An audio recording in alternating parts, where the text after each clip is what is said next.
twins. Ready? All your games back!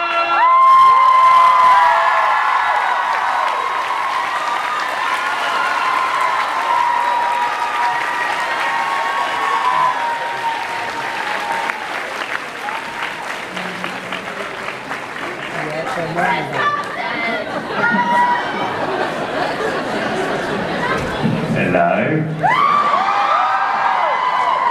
So it's a bit awkward. We don't like sitting down at these things. We feel like we're in an interrogation room. So try and keep it as relaxed as possible. But yeah, I'm Oliver, and this is my brother James. What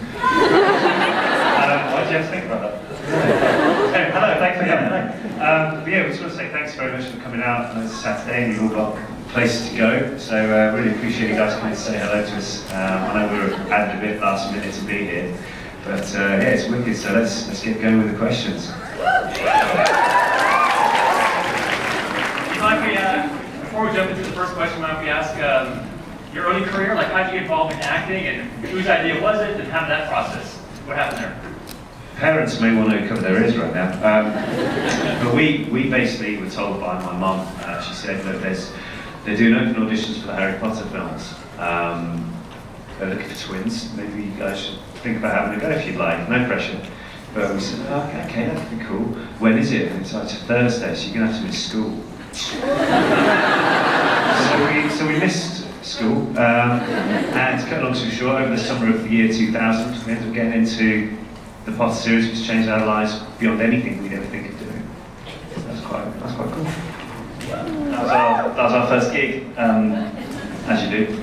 But someone asked us about it yesterday actually, and we were telling them how there was a bit of a sliding doors moment on that audition, because we waited for 3 hours to be seen, and it was kind of like, well, we're not going to get this, why are we even waiting? But anyway, we eventually got into our numbers. We all got given raffle tickets, and eventually our numbers were called to go and be seen. And there was 2 lines either side. There was one room on the right, one room on the left. So it's like, we'll go on the one on the left. And just so happened that room had the head casting director in it. The other room probably had, I don't know, another assistant or something. So I still wonder to this day what would have happened if I were to have gone in that room. So I'm quite an insomniac now. Was it a short process? Did you know right away, or did it take a long time? Or no, it was about six auditions. So we had to go down to London to meet the producer and the director 3 or 4 times, and then they did something called a screen test, which when they put you on a set for the first time with all the crew and the cameras, and that was possibly the most nervous I've ever been in my entire life. But yeah, then the day after that, we were told that we got the parts. And then before the movies began, were you already a fan? Were you kind of growing into a fan? Like, where were you in relation to the Harry Potter phenomenon? Yeah. Well, the first 3 books had been released, so I was familiar with the characters to a point. And even just before we started filming, we listened to the audio tapes done by Stephen Fry. So that was kind of my recollection of Potter, was listening to him talking. We actually were fortunate to do a TV show with him, and I told him about it. He said, that's nice. But then just before we started filming, we were at the studios, and they said, oh, can you come with us into this little room, probably no bigger than this stage. We sat down, and they painted my hair ginger for the first time. And about 12 years later, it wasn't ginger anymore, so that was quite cool. But the weirdest bit about the whole process was the eyebrows. I used to bleach the eyebrows as well, which some people don't realise.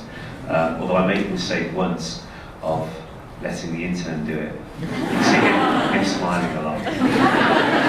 I did not let the intern. You were supposed to apply for 3 minutes. The intern applied it for 5. He had no eyebrows for about. Are you angry? What? I don't know. I should have gone around with like draw pencil marks. So before we go to our audience, was there a certain moment in the first film where you realized that I am in a Harry Potter movie? Like, was there a certain time and place that is all sort of, the realization, revelation that what you're a part of? I guess when Dan walked in, he put glasses on, that helped. I think it was, because it was all new to us, we thought every film was this big. And I remember the first time we filmed, the first scene we filmed was the last scene of the first movie. So we learned that they don't shoot everything in order. And also, I remember we were walking, it was quite a sunny day, but we all had to walk with umbrellas surrounding us because there were paparazzi on the hills trying to get photos of the first shot. So it just seemed a bit weird in that respect. But to this day, I don't get stuck in just how big it is. So we're very, very fortunate, right place, right time. Well, clearly, judging by this room's not big enough. We didn't expect that, because we just saw through the door there, we thought it was this pub. It's pretty sweet. Yes, go ahead. Oh, okay. So I'm gonna start on a little bit of a downer, something we probably nobody wants to talk about, but I was gonna bring it up. Spoiler alert. Read So, really quickly. as to myself, when I read the seventh book, I actually had to step away for a little while and sit down and not read it and compose myself and go over and hug my twin and be like, oh, what's going on? So when you guys read the book or read that part of the script or actually had to film it, what was it like for you guys actually? Because you kind of had to live that death, and that's really painful and awful. I can't even imagine that. So what was it like for you?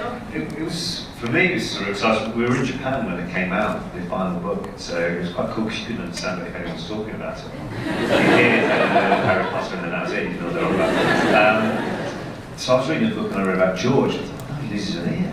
How horrible. And then I got to the end and thought, it's holy, that's the best thing. And then I got to the end and saw what happened to Fred. I thought, it could be worse. I look over and see James on the train and reading it. Yeah, basically, we were on the bullet train going through, and I got to that part of the script of the book, and I was kind of really into it. And when I was reading it, I read it, and it was really weird because two things were weird. One, that I read what had happened, and then I was really taken aback, and then I was even more taken aback by how I was taken aback so much. I didn't realise how attached I got to the character. So I was really in this weird kind of wow. And then the ticket inspector came along. Ticket. I was like, hang on, mate. Just died here. And so we kind of had this standoff, and then eventually but it's still bizarre to this day. And then when we came to film it, it's the easiest day in the world for me because I was later. He did all the work, so that was a great day for me. Sprayed in the face with eucalyptus spray so you cry. Yeah, that's about it. Thank you.